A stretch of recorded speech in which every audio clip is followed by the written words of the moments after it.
Assalamualaikum warahmatullahi wabarakatuh. Waalaikumsalam warahmatullahi wabarakatuh.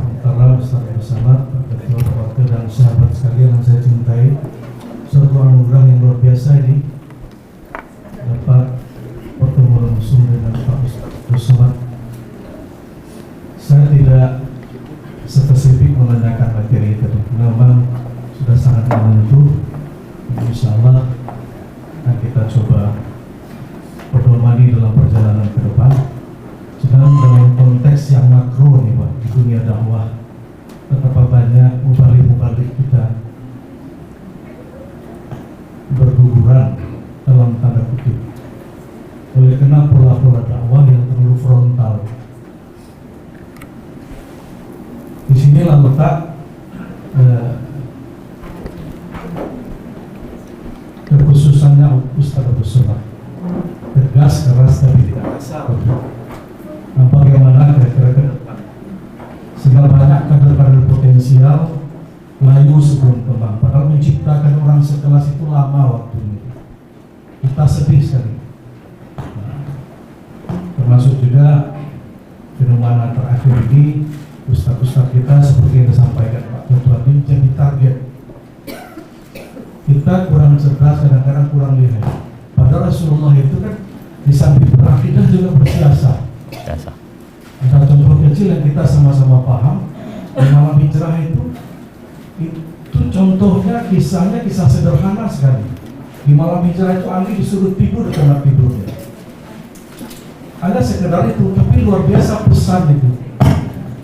Jangan main hentam promo yang mudah dipatahkan orang. Belum apa-apa udah terbaca gerak kita. Orang lain apa yang tidak direncanakan untuk menghancurkan Islam, tapi tak terdeteksi oleh kita. Ini perlu juga. Dan saya bangga Bapak mempunyai yayasan tadi 35 kader di sana. Mudah-mudahan Bapak bagilah tipsnya bagaimana dakwah kita ke depan lebih nyaman, aman, bersahabat, humanis, tapi tegas dan keras, tidak kasar gitu. Tapi kalau kita dipancing oleh orang lalu kita terjebak, ada di kitab Mizani aja yang dipasang orang kita terjebak.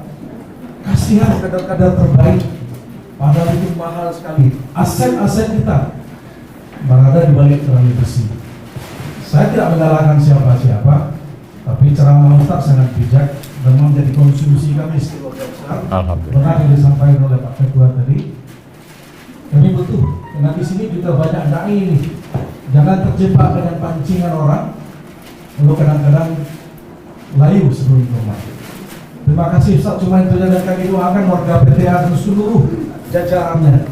Mudah-mudahan Pak Ustaz Abdus Somad segera melaksanakan sunnah Rasul berikutnya. Kalau perempuan saya panas sekarang Hakim Tinggi Pengadilan Tinggi Agama. Mau pindah dari Papua saya. Atau di Papua ada jumpa juga. Alhamdulillah. Assalamualaikum warahmatullahi wabarakatuh. Saya sudah mempersiapkan jawaban untuk yang pertama tadi, tapi karena penutupnya itu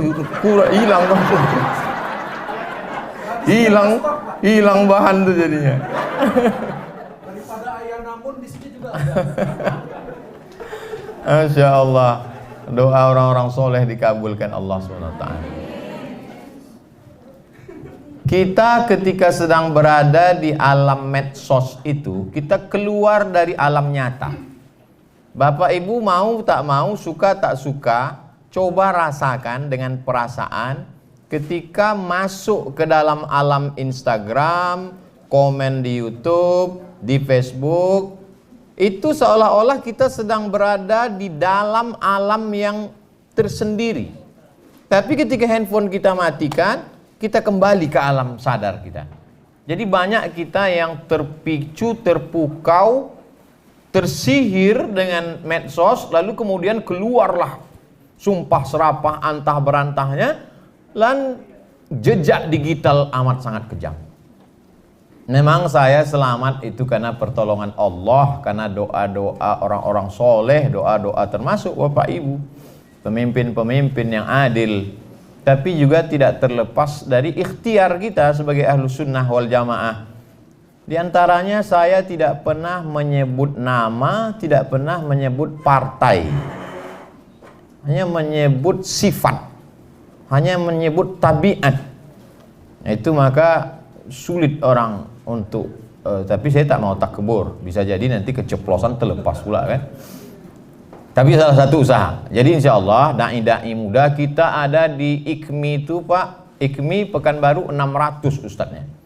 MDI 1000. Jadi MDI dan IKMI saya sudah 1600. Belum lagi IKADI, kemudian Muhammadiyah, Nahdlatul Ulama, belum lagi ustadz yang tidak terikat dengan organisasi. Maka bisa jadi ustadz di Pekanbaru 3000 ustadz dengan jumlah penduduk kota Pekanbaru 1.200.000. Jadi perlu memang pelatihan-pelatihan supaya selamat dari jeratan hukum, selamat dari UU ITE, selamat dari macam-macam.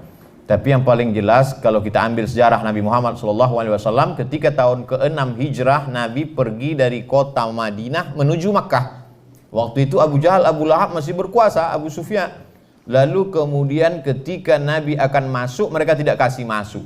Berhentilah mereka di sebuah tempat namanya Hudaybiyah, 22 km dari pusat kota Makkah. Dibuatlah sebuah perjanjian tahun ke-6 yang dikenal dengan Sulhul Hudaybiyah, perjanjian Hudaybiyah. Lalu kemudian di situ ada tanda tangan Muhammad Rasulullah. Apa kata orang kafir musyrik? Kalau engkau Rasulullah, tak mungkin kami melawan engkau. Lalu kata Nabi kepada Ali, hai Ali, buang Rasulullah itu, ganti dengan Abdullah. Muhammad anak Abdullah, Muhammad adalah hamba Allah.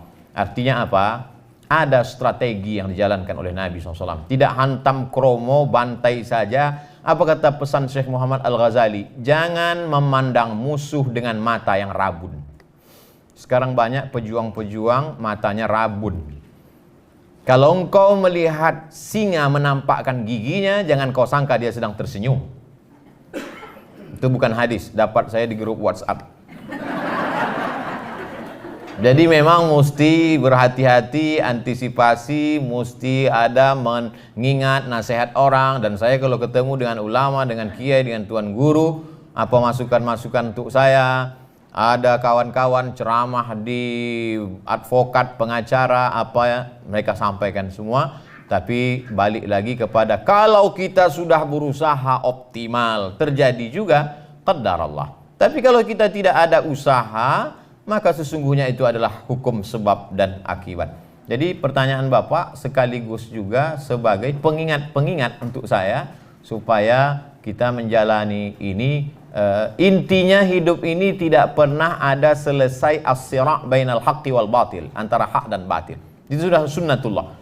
Ada Kabil, ada Habil, ada Musa, ada Fir'aun, ada Ibrahim, ada Namrus, ada Nabi Muhammad SAW, ada Abu Jahal, Abu Lahab.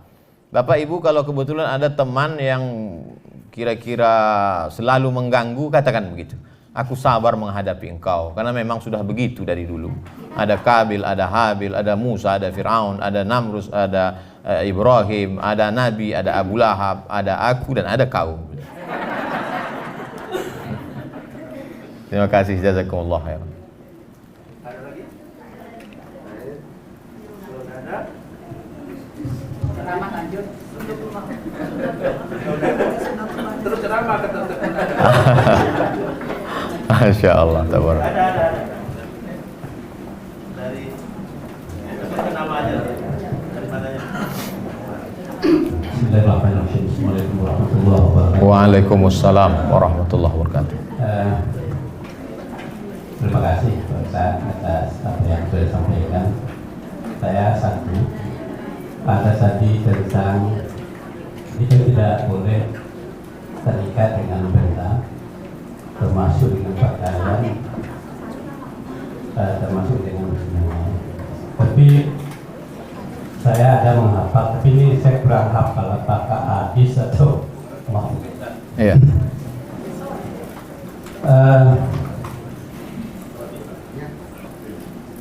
Luhusukum kiramukum qabla yurus, ulumukum kiramukum ba'da yurus. Di sini kaitannya adalah tentang kita harus menjaga wibawa pakaian supaya berlebihan, supaya di situ ada kemuliaan. Mohon penjelasan Pak. Assalamualaikum warahmatullahi wabarakatuh. Waalaikumsalam warahmatullahi wabarakatuh. Libasukum kiramukum qablal julus. Pakaian kamu adalah kemuliaan kamu sebelum duduk. Andai saya datang ceramah ke PTA ini tadi, pakai celana jeans, pakai baju kaos, pakai helm, naik motor, saya parkir ke depan, saya masuk ke dalam, lalu saya sapa, "Assalamualaikum guys." Kira-kira menurut fikih salahkah itu? Tak salah, karena aurat minas surrati ila rukbah, dari pusat ke lutut tertutup. Tak salah, tapi secara etika, karena Islam ini isinya 3. Yang pertama akidah, yang kedua fikih, hukum halal haram, yang ketiga adalah akhlak. Inilah yang diambil dari hadis Jibril, iman, Islam, dan ihsan. Saya kena pada pasal 3, pasal ihsan. Lalu kemudian tentang pakaian, ada seorang ulama besar di Alexandria, Iskandaria, 200 km dari Kairo, namanya Syekh Muhammad Abdul Ba'is, ahli hadis. Saya datang ke majelisnya, sorbannya bersih, ganteng, wajah, jubahnya 2 lapis, jubah di dalam putih, jubah di luar hitam, duduk dengan wibawanya. Libasukum kiramukum qablal julus. Pakaianmu adalah kemuliaanmu sebelum engkau duduk. Lalu kemudian ada seorang mahasiswa Indonesia bercerita bahwa suatu ketika istri Syekh Muhammad Abdul Ba'is sakit, maka datanglah pelajar Indonesia ke rumah membantu mencucikan pakaian Syekh. Dia terkejut karena dilihatnya beberapa jubah Syekh itu koyak dan dijahit berkali-kali. Lalu kenapa yang dipakainya waktu berceramah itu pakaian yang bersih? Karena dia mau menjaga muru'ah, kehormatan. Yang saya maksud tadi adalah sampai berlebih-lebihan menggunakan uang untuk pakaian. Sampai lemari 3 isinya pakaian semua. Sampai Ustadz Somad sendiri kami lihat setiap video tuh bajunya ganti-ganti. Itu di studio punya orang. Habis pakai letakkan lagi. Datanglah orang mengirim WA ke saya, kata dia, "Ustadz tolonglah kasih kain itu ke saya karena saya tengok Ustadz ceramah, habis ceramah dapat kain." Saya bilang kain itu tak ada lagi, di lemari saya hanya tinggal 5 biji kain saja. Kain untuk tidur, kain untuk sembahyang, kain untuk tamu. Kain-kain yang lain tuh habis semua dibagikan. Jangan sampai kita terjebak pada pakaian-pakaian tadi. Tapi bapak-bapak, ibu-ibu, bukan berarti besok semuanya pakai pakaian lusuh kemari. Ini Ustadz Somad memang betul-betul mengganggu ini, kata Pak Ketua. Jadi pertanyaan tadi luar biasa untuk menjelaskan lagi kepada kita pemilahan. Jangan ketika dikatakan jangan mubazir lalu kemudian tidak makan. Kul, makanlah. Washrab, minumlah. Walbas, berpakaianlah. Min ghairi sarafin, tak berlebihan. Wala makhilatin, bukan untuk sombong.